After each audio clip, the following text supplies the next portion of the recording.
Hey y'all, to me Genevieve, Lacing Space, Constellations on LSD. Thanks for tuning in. Could have been anywhere else. I'd be here with me, so always want to show gratitude, always want to show appreciation. Now I want to talk about hobbies and the importance of having hobbies. One of the things I'm so grateful for when it comes to my uncle, shout out to my uncle, he always said, you have to find something healthy that you love to do for no reason.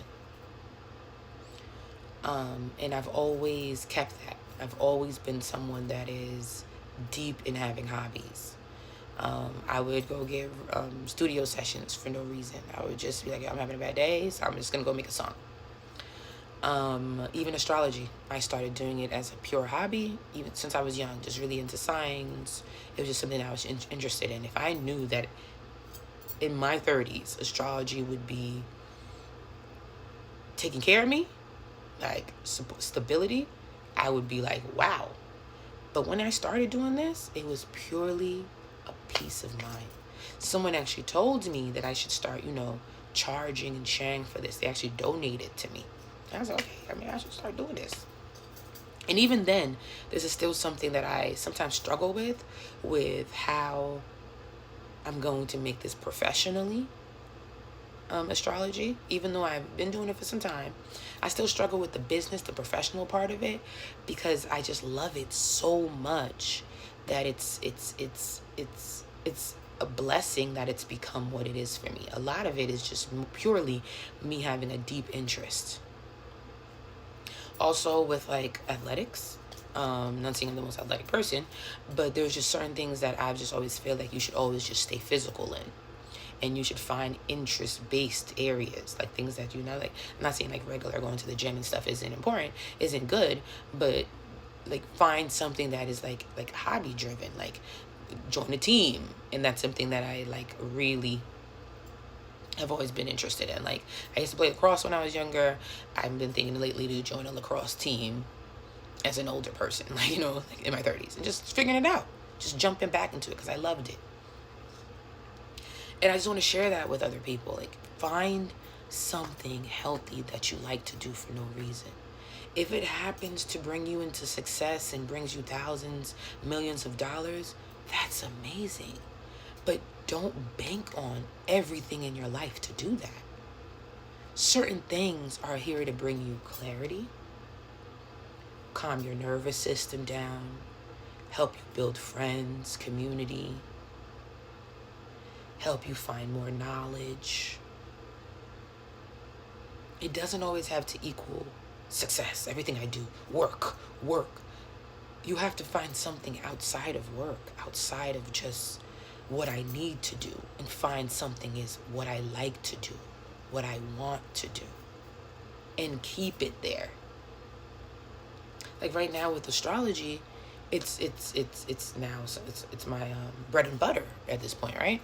And I had to like figure out, like right now I'm in this process of figuring out like how to make this fun again.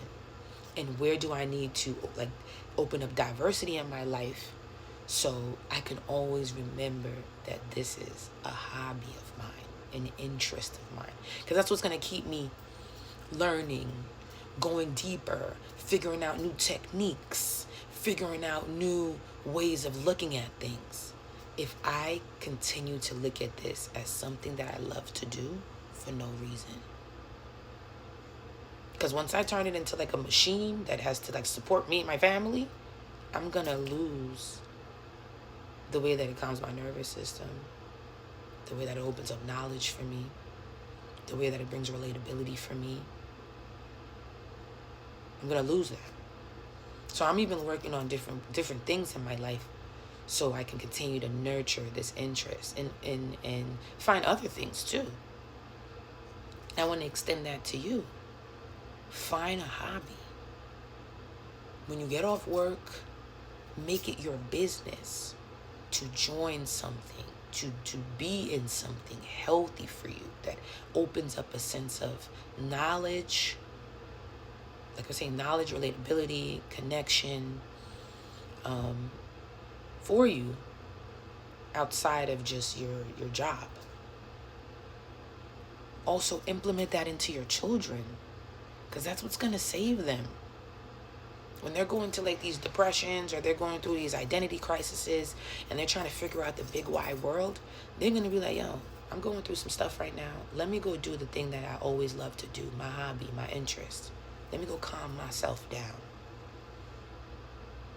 Nurture their interest in their hobbies. Let them know that it doesn't always have to correlate to success.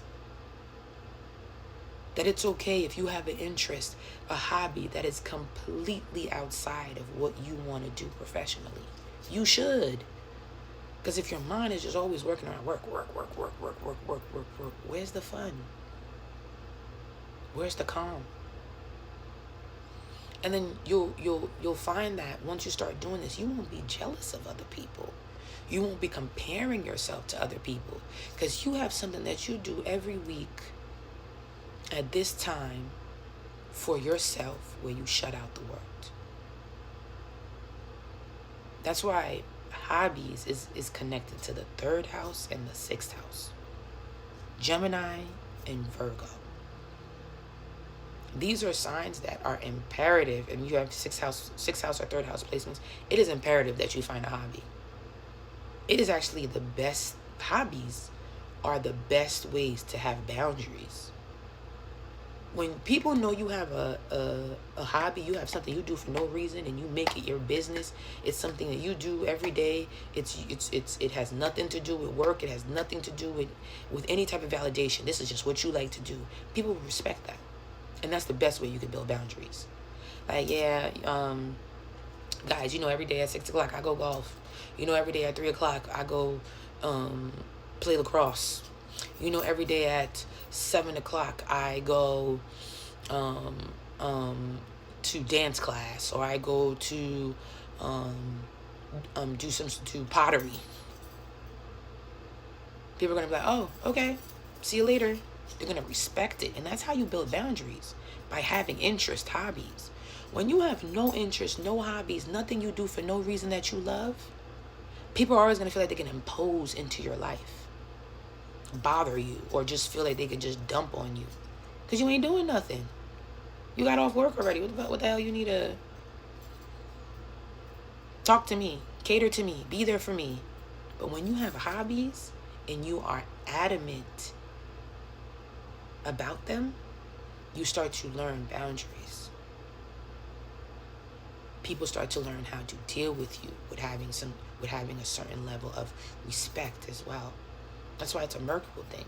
I know hobbies and interests might sound like a 5th house Leo thing, but no, it's a Gemini and Virgo thing. These are people that these are signs that when they are young and they have an interest, and they lose that interest as they get older, they can fall into chronic depressions and even sometimes mental health issues. Virgo, Gemini, 3rd house, 6th house. They actually need to have these things. They need something to stimulate them. That sometimes is for like no reason. I just do it because I like to do it. So for the people out there who are depressed, who are bitter, who are comparing themselves to others, get a hobby. Find something healthy that you like to do for no reason. And you'll find that your life completely changes. And if it happens to bring you into the success, thank God. But don't bank on everything that you do is going to make you rich. Because if not, you're going to plummet yourself into a hole. Because everything needs a purpose. Certain things don't need no purpose. It's just letting you know that you're human, that you just have free will. And I think that's where people lose the dynamic of free will. You have free will. You can wake up and do anything you want if you put your mind to it. But if everything is constructed around success, money, you're gonna take yourself out a little earlier than you need to. So love is love. Get yourself a hobby.